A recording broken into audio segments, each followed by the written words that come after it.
Today is Human Rights Day 2020, as recognized by the UN. Now, before I get into this and explain why the UN is a farce and a joke, and how they don't actually care about human rights, let's give them perhaps the benefit of the doubt and look at what today actually means to them. The UN says that December 10th is recognized as Human Rights Day. It's commemorating in 1948 when the UN accepted the Universal Declaration of Human Rights, which they say was a milestone document that proclaims the inalienable rights which everyone is entitled to as a human being. And all of that sounds completely fine. I am certainly not against human rights, and I think that we should recognize which countries are doing well in that department and which are doing very poorly. The problem is that the UN is a hypocrite when it comes to human rights. Their Human Rights Council doesn't really seem to care about human rights all that much. To give you just one example, consider the fact that this year, Russia and China were both voted to be on the Human Rights Council. And as Vox said, it's a little bit weird that the UN is allowing serial human rights abusers like China and Russia to be on the Human Rights Council. You shouldn't be allowing countries that are not giving their citizens human rights to be on the Human Rights Council. But that's what the UN has done anyway. Now, I could go through all of the things that Russia is doing on a consistent basis, or go over the fact that Vladimir Putin's critics seem to somehow just disappear violently or suspiciously, but what I want to do is highlight China, because I think they are significantly worse when it comes to abusing human rights than even Russia.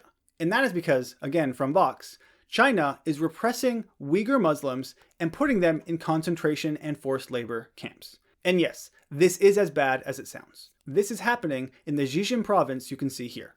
They say that there are more than 380 re-education camp, detention centers, and prisons, with at least 61 of them having been expanded or updated within the last year. So this is not something that China is phasing out, they're increasing on this. They're getting more and more concentration or re-education camps, as they would call them. Before we delve into this too much, if you're appreciating this content, make sure you share, subscribe, and leave a like. I'd really appreciate that. And Vox characterizes this as the largest mass internment of an ethnic religious minority group since World War II. So this is coming from Vox. They are not a right-wing publication by any means. They recognize that what China is doing is essentially the closest thing we've seen to Nazi concentration camps since World War II. And this is a country that the UN has allowed to be on the Human Rights Council.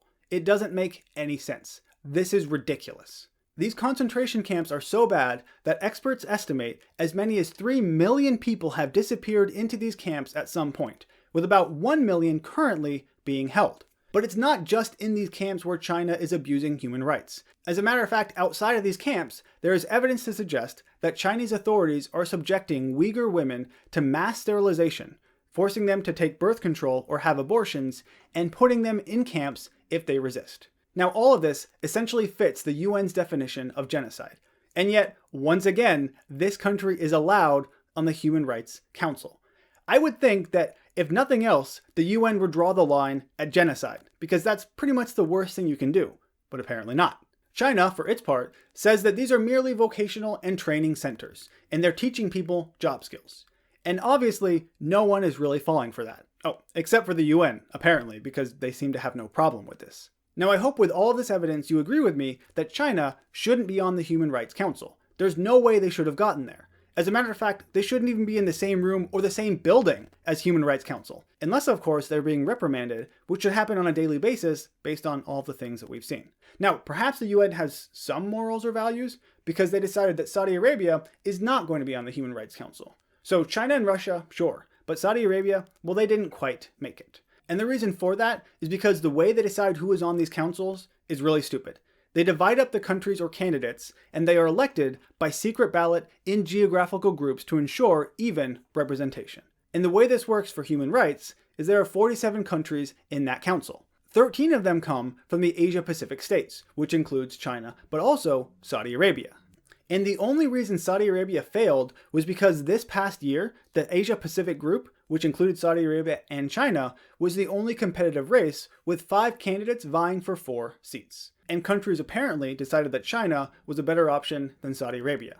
Now, the fact that they had to choose between one of those two is insane, because once again, there were 4 open seats and 5 countries were running. So at least one of them, Saudi Arabia or China, was going to be on the council. It was a guarantee. The UN seems to care more about geographical representation and some view of evenness than they actually care about human rights. Because if they didn't, neither Saudi Arabia, nor China, nor Russia would be on this council. It doesn't make sense. Now, before we take off, let's look at the theme for this Human Rights Day. The UN says the theme is to recover better. And they say that this year's Human Rights Day theme relates to the COVID-19 pandemic and focuses on the need to build back better. Now, that doesn't sound like a bad thing. I don't want to build back worse, don't get me wrong. But it seems a bit too reminiscent of what people like Rahm Emanuel say, who was the former Obama chief of staff. He said, "You never want a serious crisis to go to waste." And what I mean by that is an opportunity to do things that you could not do before. This is also essentially what the World Economic Forum has said when they want to talk about a great reset. Their goal, as they put it, to achieve a better outcome, we need a great reset of capitalism. So when people and organizations talk like this, it gets me a little bit skeptical.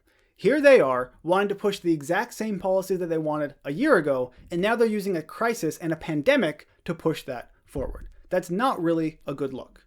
And again, Rahm Emanuel said we shouldn't let a crisis go to waste. He said that explicitly. And now the World Economic Forum is being very explicit as well. The UN is still being a little bit implicit about it, but I think the meaning is still fairly clear. Let's take this opportunity when the world is down to build it back up in the way that people like the UN want it to be. The problem that I have is that the UN, as I already said, is a joke. And if they are allowing China on the Human Rights Council, I don't really want them to be determining how the world should be. Because apparently they suck at it. They can't even determine how their own organization should run because, again, they are allowing China on the Human Rights Council. That right there eliminates all of their credibility. So on this Human Rights Day, let's recognize that yes, we do have a long way to go in the world when it comes to human rights. But the way that we're going to get there is not by relying on the UN, because they don't even know what they're doing. Now, if this isn't enough for you, if you still think the UN actually does care about human rights, then stay tuned because I'll be having another video talking about what the UN thinks is a human right that certainly is not. As a matter of fact, I would argue that it violates the most important human right, which is the right to life. So stay tuned for that video, and I'll see you next time.